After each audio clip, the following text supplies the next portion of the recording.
All right, welcome to the part 33. All right, this is made by Earth-Based Science by Mr. Britton, and this video is all about tornadoes 101. 101. So this is the link that you can watch if you want to. You're not required to do it. If you want to, you can. All right, in the Google Doc, answer all of the questions about the video. For example, which European country has the most tornadoes compared to their land size?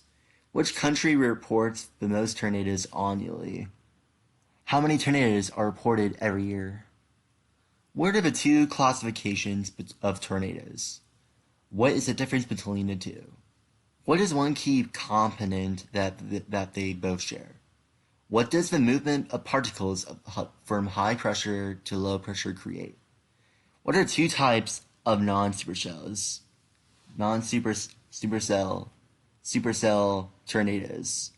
In these tornadoes, how does the wind move? Where are the high and low pressure air parcels in a supercell? How does the air move in a supercell? How does the wind move along the ground? What is the final ingredient to form a tornado? What does an updraft do to a non-supercell tornado? What does an updraft do to a supercell tornado? What are they officially classified as tornadoes? What is the name of the system for naming tornadoes? I'll give you a few seconds to figure this one out.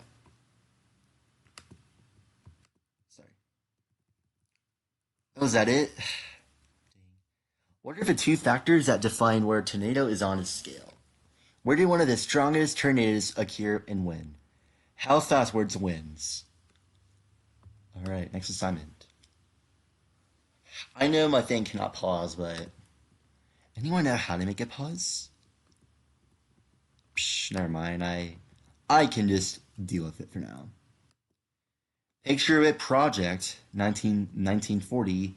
This is what I was doing previously on Picture It Project 1940's Homeland. Picture It Project 1940's Homefront. The 1940s were turbulent times. The world was at war with one of the evilest humans to walk on Earth. Tens of millions of people died worldwide. Hundreds of thousands of men died from America. As the millions of men left the country to fight tyrants, back home in American things changed greatly. Women and minorities, though jobs, race riots tore through cities. Times changed whether people liked it or not. A picture is said to be worth a 1,000 words. So choose of the two of the following topics from 1940s Homefront. You can choose like Rosie the Rioter. That's the one that the Rosie the Rioter, which can be explained. The other parts, the Detroit race riots of 1943, rape of Nanking, movies, Hollywood goes to war, Victory Gardens, that's when I'm doing the second one, rationing of the food and supplies, women and minorities in a workforce, the Marshall Plan, which is the first one that I'm doing, the Tuskegee Airmen, celebrities who fought in the World War II, GI Bill, Zoot Suit riots. Write 2 paragraphs, 8 to 10 sentences about your topic. Include information about why is your topic so important, influential to the 1940s. Why was it such a big change for 1930s? Was it shocking, opposite, a contrast, anything? Specific details that you feel are needed. Do not just give people a Wikipedia style summary. Focus on its importance. Find one to 2 pictures that go along with your topic or represent your topic. Include your scores. How to receive a good grade on this assignment. Choose 2 of the listed topics. Do not choose your own. Make sure that your paragraph follows the directions given. Have it 8 to 10 sentences. Typed, a double spaced. Have it to be in your own words. Include your sources. Include 1 and 2 pictures. Picture it, duck and cover. Bert Paturtle says duck and cover. Star of the official U.S. Civil Defense film Duck and Cover. Federal CD Civil Defense Administration. Sorry. The Cold War was a time filled with the fear of a nuclear attack. Duck and Cover was more than just a catchy song. The video showed the attitude of the 1950s towards national emergencies. People wanted to return the normalcy following the World War II. They didn't want to think about the death and destruction a nuclear war could bring. Bert the Turtle was, as well as the children in the video, made the message seem less scary to the public. It was also appropriate for kids to see on TV today. Signs of acute radiation poisoning, like vomiting and diarrhea, would be listed on TV. However, the 1950s wanted to censor disturbing information to stop people from panicking and give people the hope that survival was possible. By giving people, especially children, directions on what to do if there was a nuclear attack, the government was helping people maintain their sense of a normal life. You can add the source too, the source link. Propaganda posters. If you are in class, you will make one with a partner, and if you're online, pick any World War II and do paragraphs and explain the significance of the poster. Instructions. You and the partner, if you want a partner, you will pick one of the choices from a 1940s home front. You will create a propaganda poster in support of it. For example, if you pick Victory Gardens, you will create a propaganda poster of Victory Gardens. You explain it one paragraph. If you're at home right now for hybrid, you will find one propaganda poster from World War II and explain its significance in 2 paragraphs. You can use the Google Docs to complete this activity. Yeah, just do your best. I'm actually gonna open up to picture it. I'm actually just gonna look it up and see what it looks like.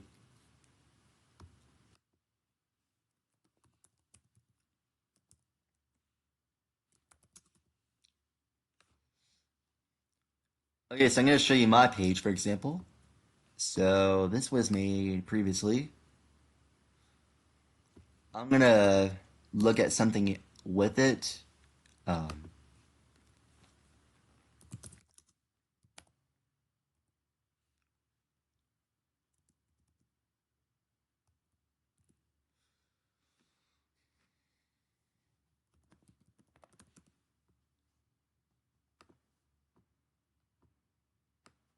not the game missions, but many. How about war?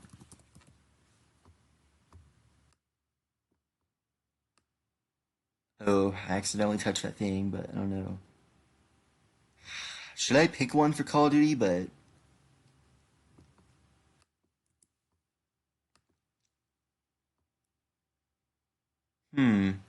wonder what I should do.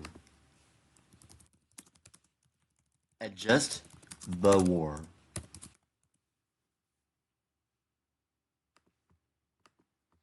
I'm gonna copy that image and I'm gonna put it right here. Damn, that's a big one. I'm gonna remove it if you don't mind. So sorry. I'm gonna move it just a little bit.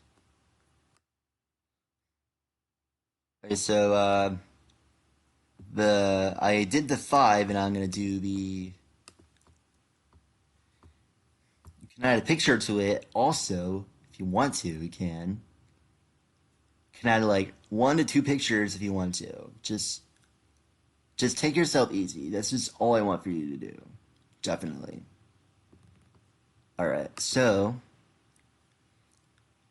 I'm gonna do this other parts later. So yeah. Oh, that's the end. Sorry, I was a little carried away for my other assignments that I have to see. All these assignments are not owned by me. They are owned by the teacher. So, Red Tail Angels. Red Tail Angels. Directions while watching the video of the Tuskegee Airmen. Write down 12 facts from the video on his sheet. When you are done, submit the Google Doc. Yeah, just take your time. Don't rush for it. Just don't, because I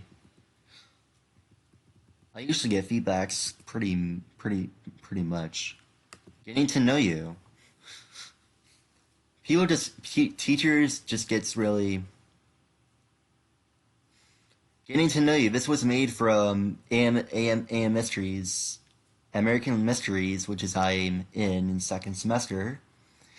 Getting to know you. Directions. Please take the time to respond to the following question. To do so, make a copy to this document, fill out the questions, and share it with Miss Murphy by submitting your response on its learning. First and last name, preferred name, if applicable, preferred pronounce, grade. Personal background information, hometown. Do you have any siblings or are you an only child? Do you work?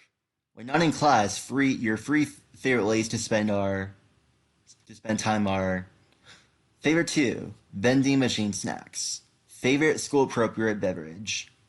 Favorite book or genre book. Favorite movie or genre movie.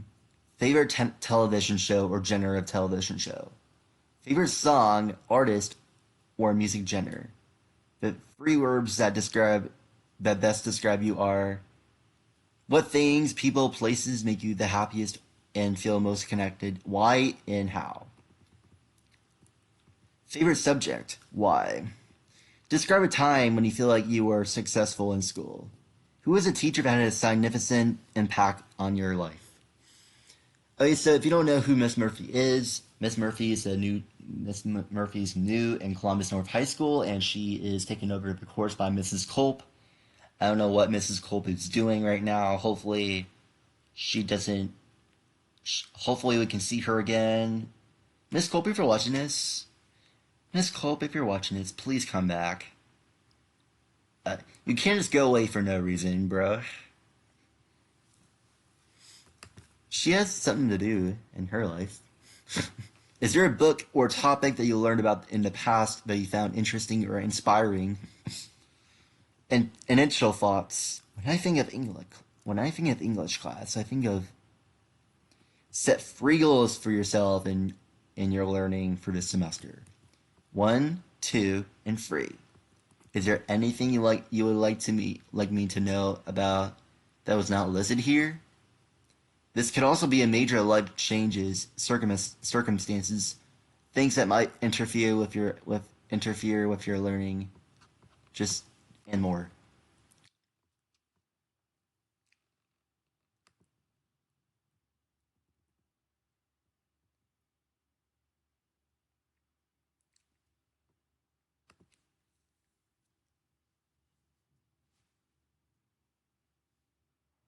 Oh, instead of just reading the paper's assignments, but I can give you the answer keys. That'll help. Exploration questions, convection and cloud formation. What happens to the gas density as temperature increases? What happens to the gas density as temperature decreases? What happens when there is a difference between in a gas density? What is a convection? How does convection operate in the troposphere? Include a diagram. How does convection affect the cloud formation? What are condensation nuclei? Using your answers from question 6 to 7, explain how clouds form. What is adiabatic cooling? What is advective? What is advective cooling? Sorry. They are like 10 questions. This is a short questions. These questions are very short. I'm not gonna lie. I want to do more. I want to do more actually. Is that it? I didn't even realize that now. So okay. Video. What is a global circulation? This video link. What causes global circulation? What is the main source of heat? What free things absorb radiation for the sun? What is the main reason that some parts of the Earth receive more radiation than other parts? What happens to the radiation at higher latitudes? What happens to the energy at the equator? What regions of the Earth did not receive sunlight during the winter due to the Earth's tilt? What do snow, ice, and thick clouds reflect? What is the albedo? Answer all these questions if you can. What do all these combined processes create between the equator and the poles? What happens about above the below 40 degrees north and south latitude? What does global circulation do while acting as an air conditioner? How many large atmospheric shells are in each hemisphere? Not their total amount. Okay, so in part 35, I'm gonna explain I'm gonna tell you a story on part 35. This is really important. Part 2. What is the purpose of global circulation? If the Earth did rotate and only had land masses, how many large air cells would each hemispheres have? What happened to the air at the equator? What would happen to the air at the poles? What are the largest of three cells called? What happens to the water air at the equator? How high does that air rise? How high does it raise generally? What are the smallest cells called? What cells are between the Hadley cells and the polar cells? What direction do these cells flow compared to the other two? What do these cells act like? What other semi-pyramid thing do these cells create? What kind of zones do this create? What do areas of low pressure receive? What type of pressure does descending air create? What kind of regions does this create? Where's the largest and driest desert in the world? Alright, part 3. Alright, last part. Why is the global circulation at angle? What direction do global winds blow the northern hemisphere? What direction do global winds blow in southern hemisphere? Where does the Earth rotate faster at the poles or the equator? What causes this? How does the air appear to move to an observer from the ground? Which direction does the wind blow around low pressure? Which direction does the wind blow around high pressure? What happens to the air as it moves towards its spin axis? In the case of poles, what is the name of this process? Just look at the link. You can actually see what it is. How high in the atmosphere is the tropical jet stream? How fast can that wind travel? What boundary does a polar front jet stream create? What persistent wind is created by the surface flow on a Hadley cell? What planet also has a circulation cell similar to this on Earth? This will remind you of JJ, the jet plane, that J flows in the different ways. This will remind you of JJ, the jet plane, just a little bit. You know, the jet stream that has actually been explained. So yeah, I'm gonna do like 2 more assignments. Not that big of a deal. I don't bother about the science report. It doesn't really matter to me. Mrs. Whitaker, copy of a parent letter. Dear parent, thank you for taking the time to read this. I will be your child's math teacher for the upcoming school year. It is very important to me that your child has a good experience learning math and that he or she feels supported both at the school and home. The purpose of this letter is to open the line of communication between you and I in hopes that we can work together to help your son or daughter have a successful year. Please read the following carefully to support your child at home. Homework assignments will be due each Monday. Your child will have 1 week to complete the assignments. They can attempt them as many times as they need to achieve full credit. With effort, with authoritative of all powers for perfect scores. That can be with authoritative. Any child can earn the perfect score on all homework assignments. Please support your child by asking them each night if they have completed their homework assignments. Your child can retake for full credit if they don't do well for the first time. Please support your child by encouraging them to get help on their mistakes and retake tests if you see a low score. Please contact me anytime if you have a question about your child's math grade or the experience that they are having in class. In order of your child to have the best chance for success, you need to work together and to support them and hold them accountable for giving the best effort in class every day. I'm looking forward to giving my best effort to provide quality instruction for your son or daughter this year. Sincerely, Jill Helen Lideker. All right, one more assignment, then I still have time for 34, right? Yeah, because my appointment's at 3 o'clock. My appointment is at around Dental Solutions of Columbus. So just let you know. All right, explorations, wind and weather basics. All right, so on a separate sheet of paper, answer all of the following questions. Write short answers. Create lists or tables or draw diagrams to complete the questions in the best way possible for yourself. What is wind? What are global wind systems? What are the names of the major global wind systems and where are they located? A diagram may be helpful for these questions. What are convection cells? How are they related to the global wind systems? What are microwinds? What are the environmental LASP rate ELR? The adiabatic, the dry adiabatic last rate, and the saturated adiabatic loss rate. How much heat is lost per calometer according to each rate? What is an air parcel? What is an air mass? Explain the difference. All right. How does an air mass form? Explain how temperature, moist, and pressure conditions affect its development. Where do air masses form that affects the weather of the United States? How are they classified? How does an air mass move? How does it affect the area over which it moves? What bodies of water affect these air masses? What line is formed when two air masses meet? How does density affect the movement of air masses when they collide? Okay, so in part 34, I'll be explaining more about the math skills that are. But after that, I gotta fix something like on part 32, because there was some phone numbers that are in leaked.